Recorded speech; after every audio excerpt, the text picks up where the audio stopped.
A week from yesterday, so it's upon us, and we head down to Corpus. We're going to head down Wednesday, practice Wednesday night, Thursday, and then jump right into it Friday. So it's been a awesome fall and into winter and now into early spring preparing, and we are ready to go. All right, start off with Shay. Hey Coach, how are you? Third year here, I believe. Just expectations your first year to this year. Do you remember what they were that first year? And do you get the butterflies? Do you get that sense of excitement that things are kind of starting to roll around here now? For sure. The last part of the question first, I think that's always the sign for me that it's really go time.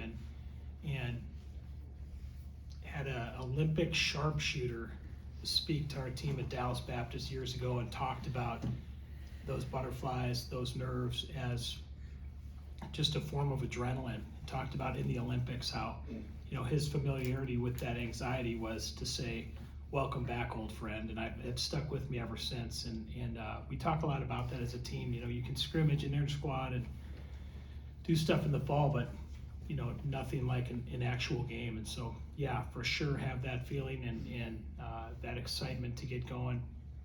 I think in terms of expectations, I think I've brainwashed myself for a long time to really stay in the exact moment I'm in to prepare.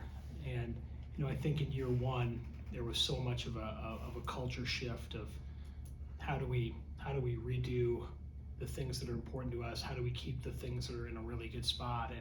And so year one was so much about establishing culture, and year two is about stepping it forward. And I think year three is about taking another step. Now, the expectations, I don't know. I've really tried to stay focused on next Friday night, but I know the guys have high expectations for themselves, and I know my staff does as well. How important are the portal players to your rotation? And describe the big turnover for all college teams. Was it fun to rebuild the roster? Was it incredibly hard? I think this entire process, I described it yesterday, as it's been really hard and really rewarding and really fun. And we kind of came in with the mentality of trying to get old early so we could compete right away. And we did that, and the game's kind of evolved along that line of the portal's never been, the portal in baseball is incredibly talent rich. And so when we made the move in year one to get all the older guys, we knew we were going to put ourselves in a cycle of having to do it every year. Now, the good news is we all have experience doing it from our time doing it in junior college.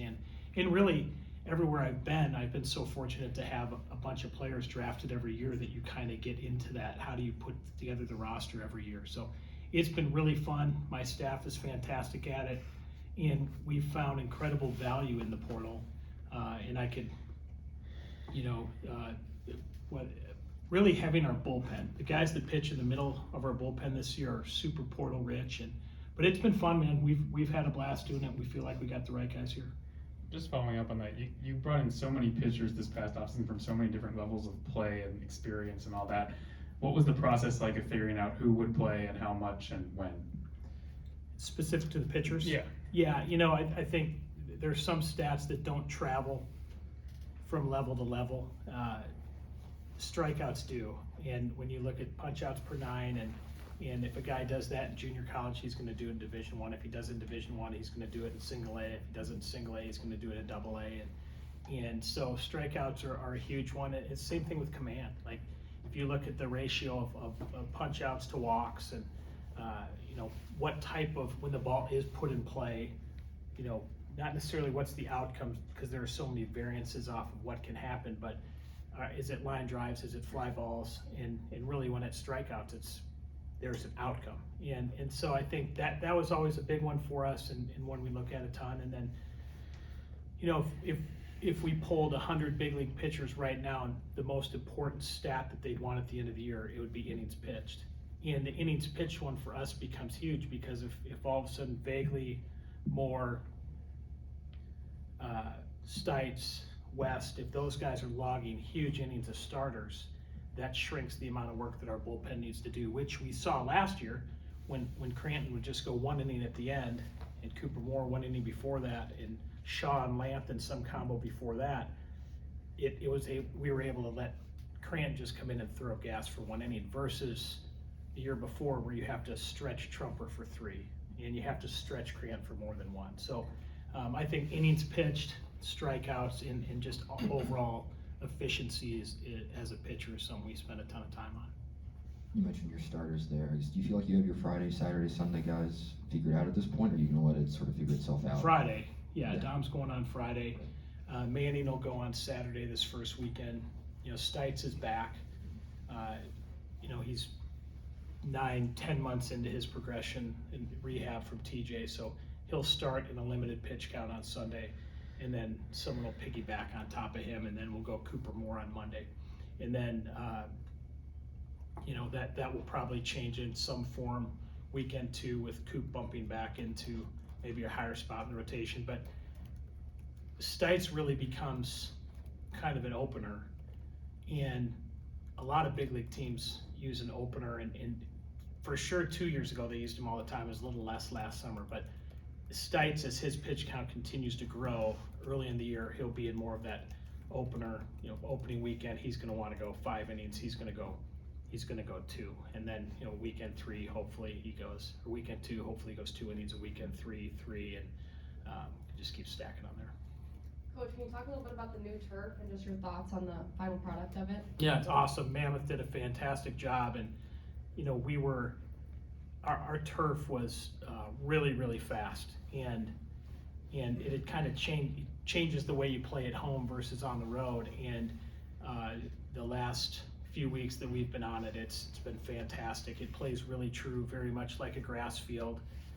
It's gorgeous, and Mammoth did a fantastic job, and again, another piece of the build and another show of how awesome our administration has been in supporting it and putting us in the position to continue to grow the program. But yeah, it's fantastic, and then the video board on top of it it's really going to change the experience out there.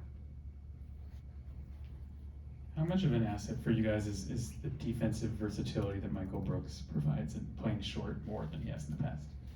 Yeah, it's big. That's probably the question that I juggle the most right now is, last year when we had Brooks at 3rd and 2nd, and then when we'd shift for a lefty, oftentimes we left him in the shortstop position, just trying to get him in as many touches as we could. He and Sawyer Smith have been neck and neck at shortstop, and then you get into the question mark of he's the best third baseman in the Big 12, and you really move him off there when you have the versatility to know what you're getting there.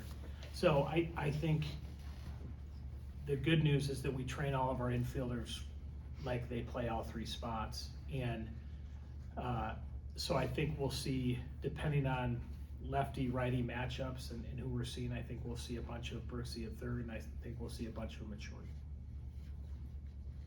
For those who aren't familiar with the KU baseball brand, what can you tell them what kind of style play can you tell them to expect this upcoming season? Yeah, I think anyone who's watched us the last 2 years has seen an extremely high care factor and an intensity and a togetherness and a real intensity to win and win together. I think we pride ourselves on playing baseball the right way and thinking through the game and not getting caught up in the peripheral things that get you off track. But I think we've done a good job. If you look at our pitchers, they're aggressive. They try to win the 17 inches across the strike zone, and our hitters try to protect that as hitters. And then defensively, we take a ton of pride in playing underneath the ball and not giving anything away. So I think people who watch us regularly appreciate the intensity and togetherness and the humility that our guys play with. Coach, obviously a lot of new look talent, but how about the new look threads? Can you tell us about the Adidas latest lineup? Yeah, we do have some sweet new jerseys. The gold standards are out. Those are awesome and really sharp look. I like those a lot. And then we've got a new blue that we can pair with our pinstripe pants or just the straight up whites or our road grays. And we need Demetrius here in Marbach. They kind of tell me what we're going to wear on a day-to-day basis. But and then the pinstripes are really sharp. So we don't have a standard white Friday night uniform, which threw me off a little bit, but we've got the gold standard creams, and we've got the pins, and then we've got a bunch of combinations with the blues. This many people, as you had drafted last year, I guess, who do you think you're going to rely upon to fill those spots, and has that sort of list changed over the months that have happened since? Yeah, when I think of our team in the draft, Shojinaga was not a surprise. Krant was a senior and not a surprise. Lanthier and Shaw were guys that I thought would get drafted. When it slipped to day 3, I thought there was a chance that they might come back. Hartle was, again, they were all certainly talented enough and deserving of it, but once we got to day 3, there was a little bit of a question mark on a couple of these guys might be back.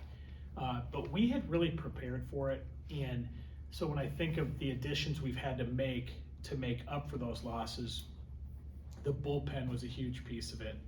And we had really addressed a lot of the other factors just through the natural cycle of recruiting, of knowing English would be gone, knowing Cranford would be gone, knowing Net would be gone. So a lot of the core position player things we were prepared for early. We had to adjust late with Hartle, so we picked up a couple really good catchers. But the bullpen was where, with Shaw and Lanth and Cranton, I mean, those are 3 monsters at the end. So I feel like we attacked that, and I think those roles are forming. I would say right now to get 3 outs at the end of the game, a lot will depend on what happens in our scrimmages tomorrow and Saturday and kind of how those guys perform at the back end.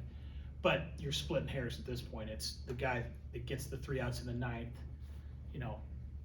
that guy might get him in the 8th weekend one, or he might get him in the 7th weekend one. And one thing that's so unique about our sport is, how you manage a game in February is very different than, in May.